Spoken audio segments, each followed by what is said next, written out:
Top 5 ta o'zbek Minecraft YouTuberi. Ular bugun kimsasiz sahro o'rtasida omon qolish uchun kurashadilar. Men esa ularga har xil syurprizlar tayyorlab qo'yganman.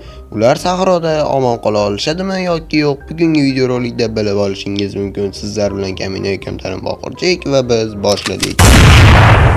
Mana bizning YouTuberlarimiz va ular hozir start olishga tayyor turishibdi.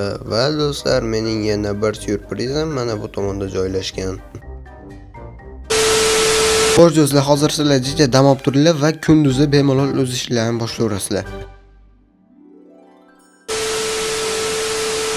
Ana ketdik. Bu yerda nimalar bor ekan, ha? Xo'sh. O, ajoyib. Bu g'orda nimalar bor ekan? Juda yaxshi. Bu sandiqdagi narsalarni bolalarga ko'rsam, xursand bo'lib ketishadi.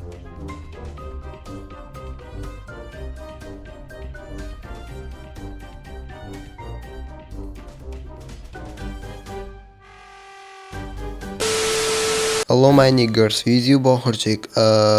In this video, xullas kanalga obuna bo'lgan kut. Men 1 soat davomida ularni o'zimni yolg'iz qoldirdim va ular bu payt ichida atrofni o'rganib chiqib, o'zlariga deyarli bazani ham qurishga kirishayotgan edi.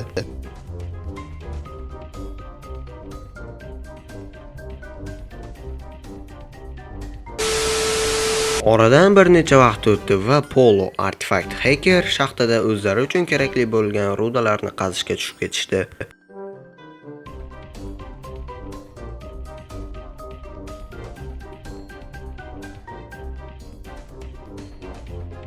Bu paytda master daraxtlarini kesish bilan Estromik esa men qo'ygan jackpot sandiqlarining biridagi ekinlarni ekib ko'paytirish bilan ovora edi. Negirvatchilar, xullas men ikkinchi kanalimni ochganman. Sizlar esa bunga o'tib poddershka qilmayapsizlar. Shuning uchun men sizlarga buni o'zim alohida videoda tanishtirib o'tmoqchiman. Kanalimning glawning sahifasida mana turgan bo'ladi va shundoq o'tasizlar, obuna bo'lib, videolarga like bosib oxirigacha ko'rmasanglar, sizlarga mana shunaqa qiz nasib qilsin xotinlikka. Bolalar, hozir YouTuberlarimiz mana orqamda turibdi, tashqarida turishar ekan va men uyni, ularning zonasini va uyini полностью obzor qilib chiqaman do'stlar.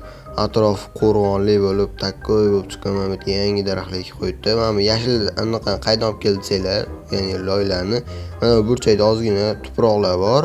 Mana shuni olib borgan va qo'yganlar. Bitta dona men anaqa Grasslock sandiqqa solib qo'yganman. Naryoqdagi Polojon topib olgan sandiqning ichida bor edi va o'shanda mana shunchaga aylanibdi. Bu yoqda esa naryoqdagi sandiqda qo'yib qo'ygan narsalarim. Xo'p, bular uy ham qurib tashlashdi. Uyni qaranglar, vashcheyu bo'ldi. Tagi pol sandiqdachi. Sandiqda yaxshi narsalar bu yoqda temir bor ekan, yaxshi. Xo'p, bu yoqlarda sekin chiqadicha, ikkinchi qavat ham bor ekan. Ikkinchi qavat bo'sh ekan, hali bezashmabdi, bu yerni aniq qilishmabdi. Bo'ladi, normalniy uy cho'tki chiqqan. Uyga qancha baho berasizlar, kommentariyada yozib qoldiringlar. Mana shu 5 ta YouTuberning ideyasidan kelib chiqib qilingan uy bo'lsa kerak. Bu menimcha bu yer qanaqa joy bo'ldi bu? Ha, bu konga o'xshayapti do'stlar. Bu kon ekan. Bu yerda ular rudalar qazishgan ekan. Wow, mana buni qaranglar. Shunchalik ham ko'p joylarni qazib tashlashibdi. Молодец, lekin juda ham ajoyib. Mana bu yerlarni teshik qilib kirib ketishyapti hamma yoqqa. Yaxshi. Bu yoqlarda endi nima turlar bor ekan. Xo'p, qani tepaga chiqamiz endi do'stlar.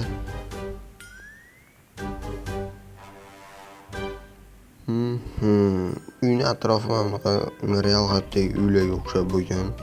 Qo'rg'onli, ya'ni bundoq atrofda qo'rg'on, naryoqda esa uyning binosi. Juda ham ajoyib. Mana bu yerlarni tekislab chiqishda erinmasdan молодец, lekin atrof полностью anaqadan qumli toshdan, ya'ni qumdan tayyorlangan toshdan.